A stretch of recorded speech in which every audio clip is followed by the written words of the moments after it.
D'une plume à l'autre, votre émission littéraire vous invite à la rencontre d'un auteur à travers ses écrits, les mardis à 10h et jeudis à 15h sur Radio Coquelicot 99 FM, votre radio du Val-de-Sioule. Bonjour à tous et à toutes, chers auditeurs. Aujourd'hui, j'ai le plaisir de recevoir dans votre émission D'une plume à l'autre, Florence Boisseau. Bonjour Florence. Bonjour. Florence Boisseau qui vient nous présenter son livre « Mes filles papillons » paru aux éditions Chirographaire. Mes filles papillons, c'est un joli titre. Oui. C'est ce que l'on m'a dit lorsque j'ai parlé de votre livre. Quel beau titre. J'ai dit oui, mais il faudrait peut-être lire le livre tout de même. Alors, je vais vous demander si vous souhaitez vous présenter aux auditeurs de Radio Coquelicot. Je m'appelle Florence, j'ai 51 ans, je suis mère au foyer de 4 garçons de 20 ans et demi, 19, 16 et 13. Des grands. Des grands, moyennement grands. Je suis maman, je suis mère au foyer. Vous êtes maman ? Maman tout court. Maman tout court. Maman tout court, oui. Vous êtes maman tout court.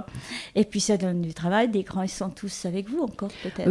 Oui, plus ou moins. Enfin, j'ai mon aîné qui termine une année d'études en Allemagne, mais qui va être rapatrié en France. Et c'est un très beau métier. Et ce sont des garçons ? Ce sont tous des garçons. On saura pourquoi. Tout à fait. C'est pas forcément par choix. Ce n'est pas par choix, mais je suis très heureuse d'avoir mes 4 garçons. Ils sont formidables. Ils sont formidables. Mais les garçons sont formidables aussi. Je pense que les filles aussi. Les filles aussi.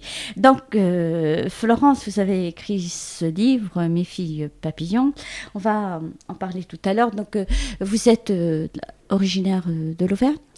C'est un peu compliqué. Disons, du côté de mon papa, je suis d'origine bretonne.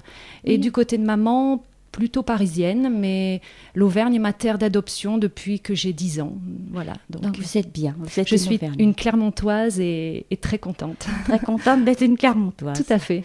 On a quand même une belle région en Auvergne. Très. Ah oui, oui, oui. Région. Oui. Et dites-moi, donc ce livre, quand j'ai lu votre livre, j'ai vu quand même que vous aviez écrit quelque chose avant. Oui, effectivement, je suis passionnée par les voyages, j'adore être dépaysée, j'adore découvrir le monde. Et un jour m'a pris une idée subite de partir comme ça, loin, avec toute ma famille. Et en 2005, nous avons effectué un long voyage en Amérique latine, à travers 4 pays d'Amérique latine. Et nous avons sillonné à travers ces pays un périple à vélo. Nous avons fait un périple à vélo de presque 5000 km. Oui, parce que vous faites du vélo également. Nous faisons du vélo en cyclotouriste, donc c'est un moyen pour nous de découvrir. Oui, et vous faites beaucoup de kilomètres ? Dans le quotidien, non, je dirais que... Mais quand vous faites un voyage, vous le faites c'est en vélo que vous le faites, à vélo, tout à fait, vélo. En autonomie complète, avec tout l'attirail de camping, les tentes, et donc nous sommes partis tous les 6, mais ce n'était pas notre première expérience à vélo. Mais alors, une question, moi qui ne fais pas de vélo, quand vous partez, chacun prend son quota de kilos sur son vélo ? Tout à fait, chacun a ses bagages, ses sacoches, donc à l'époque, ils étaient plus petits, donc c'était au prorata de leur âge. Mais je peux vous dire que ça fait un barda impressionnant, surtout quand on prend l'avion, et c'est beaucoup de galères avant parce qu'il faut mettre le vélo dans les soutes. Tout à fait, oui. C'est du bazar. Ça fait partie de l'aventure, donc c'est vrai qu'il y a toujours des moments imprévus, mais ça fait partie de l'aventure. Bon, c'était une petite aparté très agréable. Donc, Mes filles papillons de Florence Boisseau, paru aux éditions Chirographe. Donc, revenons à votre livre. Votre livre, alors, quand on entre dedans, déjà, on voit que vous avez épousé votre mari, c'était en 85, c'est ça ? Oui. En 85, alors... On va quand même préciser, c'est une histoire c'est un livre qui explique votre parcours à travers des enfants. Voilà. On va pas revenir tout de suite à travers des enfants. Donc c'est de cela que nous allons parler. Donc vous épousez votre mari, tout se passe bien, vous êtes heureuse, et comme tout couple, vous voulez avoir des enfants. Voilà. Alors là, je vous laisse le micro, parce que hors antenne, vous avez bien parlé, donc vous allez parler. Donc, qu'est-ce qui s'est passé ? Vous souhaitez avoir des enfants ? Donc, comme tout couple qui désire fonder un foyer, avoir des enfants semblait légitime, normal et naturel. Donc, naturel, certes, légitime aussi, normal, L'avenir a révélé que la normalité n'est pas toujours au rendez-vous, malheureusement. Donc, on était jeunes mariés, tout allait bien, effectivement. Et je dois dire que je suis issue d'une famille nombreuse, de 5 enfants, sans problème. Du côté de mon mari, ils étaient 3 enfants, il n'y a jamais eu de problème. Et nos 2 sœurs aînées avaient déjà, elles aussi, 4 enfants. Ce qui, pour moi, était une chose tout à fait banale et me donnait un exemple à suivre. Vous vouliez beaucoup d'enfants. Oui, je voulais déjà beaucoup d'enfants. Il est certain que je voulais une fratrie et pas un enfant unique. Et mon mari partageait mon avis.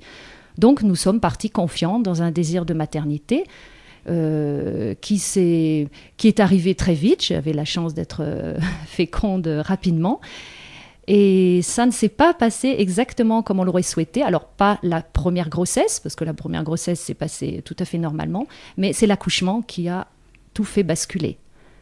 Alors, tout fait basculer. Voilà, donc une petite fille est née, donc en position de siège. C'était mon premier accouchement, donc c'est vrai qu'on n'a pas beaucoup d'expérience dans ce domaine-là. Évidemment. Et cette petite fille m'a été retirée aussitôt, je ne l'ai pas vue, je n'ai rien compris. Il y a les suites de l'accouchement, évidemment, qui font qu'on n'est pas dans un état on est dans un état assez nerveux, enfin... Donc, je sentais que quelque chose n'allait pas, mais je ne savais pas quoi du tout. Et personne ne nous expliquait pourquoi notre petite fille n'était pas bien, pourquoi on me l'avait enlevée, surtout. Je n'avais même pas eu le plaisir de l'avoir sur moi. J'étais dans un état d'hébétude complète, d'incompréhension. Je pleurais et j'étais seule avec mon mari, bien entendu. Et lui, il savait, votre époux? Non, il ne savait pas. C'est-à-dire que lui, il est parti, j'ai su beaucoup plus tard, mais peu de temps après l'accouchement, qu'il était allé faire baptiser notre petite fille, donc on avait appelé Maëlle, parce que il savait qu'il y avait des problèmes, mais guère plus que moi en fait, on n'a pas du tout été informés. Alors cette petite fille? Alors Maëlle, donc qui signifie princesse en breton. Pour moi, c'était le plus beau prénom de la Terre au début.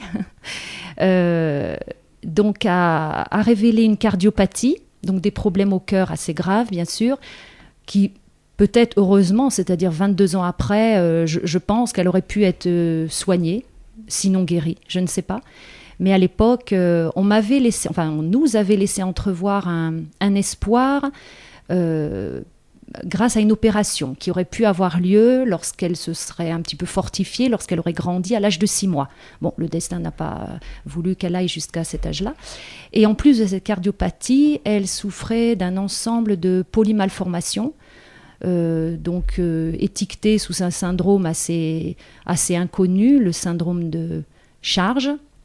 Je ne pourrais pas vous dire exactement de quoi ça retourne, mais enfin bon, ce sont des polymalformations qui font partie des milliers et des milliers de maladies orphelines que l'on ignore totalement. On en connaît certaines parce qu'elles sont très médiatisées et très comme la mucoviscidose ou bien la myopathie, je crois, oui. Mais il y en a des milliers d'autres, évidemment, très inconnues.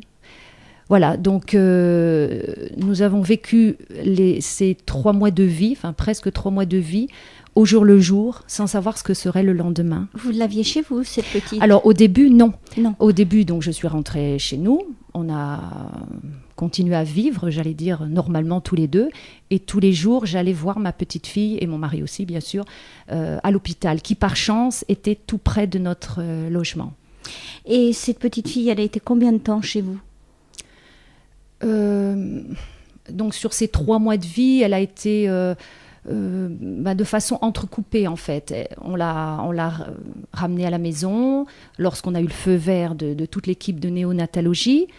Et puis nous-mêmes, à l'aube de nos 28 ans, nous avons dû nous constituer médecins, j'allais dire d'heure en heure, parce que des fois je voyais que ça allait pas bien, je savais pas quelle décision prendre, et donc plusieurs fois il a fallu la ramener à l'hôpital en fait.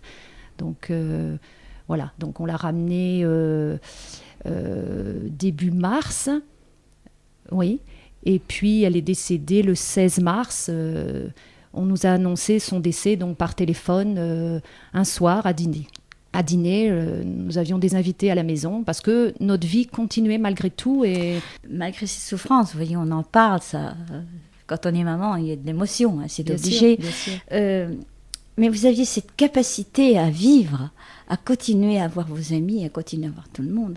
Ça, franchement, Je ne sais pas comment vous avez fait. Oh, je ne sais pas, je ne m'attribue aucun mérite. Je ne me l'explique pas moi-même, d'ailleurs, encore aujourd'hui. Je suppose... Bon, on était plus jeunes, évidemment, aussi, on avait moins oui. Bon, avec le recul, on réagirait peut-être pas pareil. Sûrement. Je suis de nature optimiste, et heureusement, je pense. Peut-être aussi une certaine inconscience, mais je dois dire que cette inconscience m'a souvent aidée, d'ailleurs, pour d'autres, tout ce que j'ai fait par la suite. Une certaine inconscience, je l'assume. Après, je ne sais pas. Une foi en la vie, oui, certainement. Une force. La présence de mon mari aussi, très, très présente. Très forte. Je dois dire, des événements comme ça, ça soude, quoi. Ça soude pour toujours, évidemment, même si on a une vie de couple tout à fait normale, hein, comme tout couple. Mais il y a quelque chose de très fort, une base vraiment dure comme du ciment, c'est évident. Et oui, c'est difficile à expliquer. Je ne m'explique pas moi-même, en fait. Je me suis souvent posé la question quand j'ai écrit mon livre, mais sur le moment, j'étais dans un état vraiment de colère. Bien sûr, j'ai eu tous les sentiments, la colère par rapport à Dieu, la colère, le rejet, l'incompréhension. Je ne comprenais rien. On ne nous disait rien. On ne nous expliquait rien.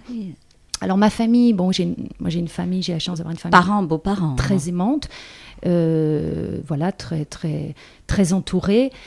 Bien sûr, nos parents étaient effondrés, enfin on partageait notre peine, c'est évident, mais comme bien souvent, et je me rends compte maintenant d'ailleurs, suite à l'écriture de mon livre, par pudeur, on évite souvent d'en parler, et à tort, parce que...